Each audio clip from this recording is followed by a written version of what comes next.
get into some business news now. Earnings at Telkom have rebounded after poor results earlier this year. Group revenue at the telecoms firm went up by 2.5% to 21.8 billion rand.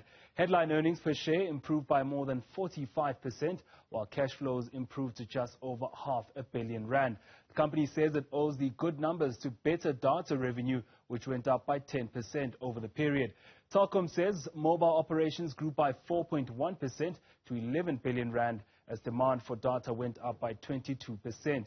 The partly state-owned company says it will rid itself of its tower assets and shave off more numbers from its fixed-line business as it moves to a more digital future. More on the results now. We're joined by Serame Taukobong, the Telkom CEO. Serame, welcome to Newsroom. You've been able to swing back into profits after weaker numbers early this year. What exactly drove that increase in revenue?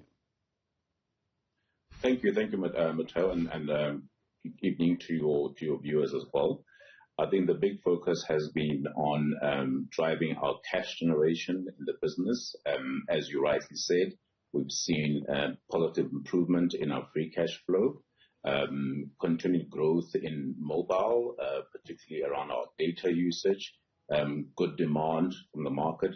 We're also seeing positive inflows of data connectivity, not just in OpenServe, but also in our consumer business, where our OpenServe share of connected fiber has also significantly improved. In BCX, we're also seeing good business in the IT growth of about 10.3%.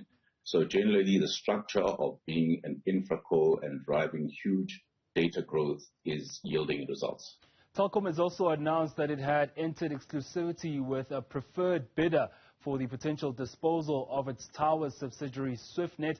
Please tell us the strategy behind letting go of this particular asset.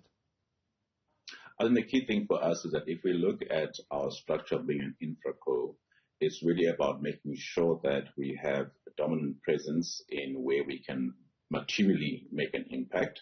The towers business in its current structure, there's about 21,000 odd towers in the country. We own about 2,000 productive portfolio, and thus it makes sense for us to release those towers as part of our value unlock project, as well as making sure that with the potential cash income from that, we can then rebalance our balance sheet and be able to then spread more of capital expenditure on high growth areas, which is really our mobile and our fiber.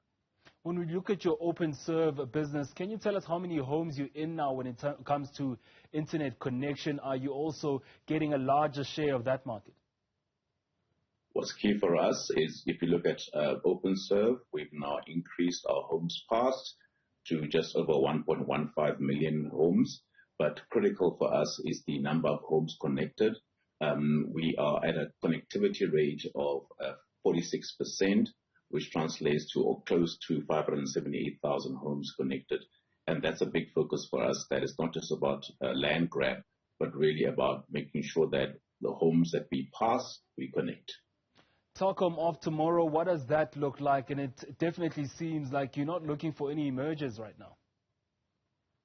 I think if you look at, Matteo, what we have as Telkom, we talked about the last time we spoke to the market, building ourselves as an infraco.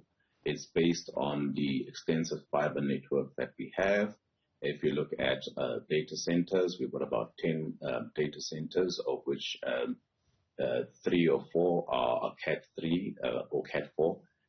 So that's a key for us, that we are building an entity leveraging our infrastructure to deliver the key data that customers are desperately looking for.